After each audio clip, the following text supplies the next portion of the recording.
Vous êtes locataire d'un logement. Le 21 janvier 2025, le tribunal administratif du logement va mettre de l'avant le pourcentage de loyer qu'un propriétaire peut augmenter et c'est supposément 5,8 %.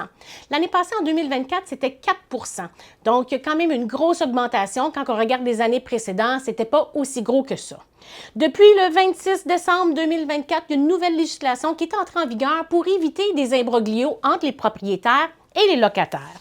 Donc, à partir de maintenant, un propriétaire doit vous envoyer le formulaire d'avis d'augmentation de loyer qui est beaucoup plus clair, qui vous donne un montant exact ou un pourcentage de votre augmentation. À partir de la réception de cet avis d'augmentation-là, vous avez 30 jours pour remplir le formulaire 6 juin, qui est la réponse du locataire, qui donne des réponses claires. J'accepte, je refuse, je ne renouvelle pas mon bail et je quitte. À partir de ce moment-là, le propriétaire, lorsqu'il reçoit ce formulaire-là, a 30 jours pour saisir le TAL s'il existe un différend entre les parties. Donc, c'est beaucoup plus clair pour éviter justement, est-ce que j'ai bien compris, est-ce que l'avis était correct, etc.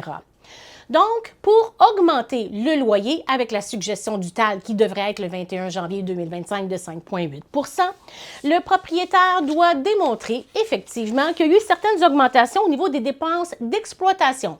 Par exemple, les taxes municipales, les primes d'assurance, l'électricité, etc. Et également les réparations. Il y a d'ailleurs sur le site du TAL une calculatrice qui permet de savoir exactement combien la suggestion d'augmentation devrait avoir lieu. Donc, à partir du moment où la majorité des baux se termine le 30 juin, le propriétaire a de 3 mois à 6 mois avant la fin du bail pour envoyer sa modification. Donc, restez alerte, ça devrait arriver sous peu.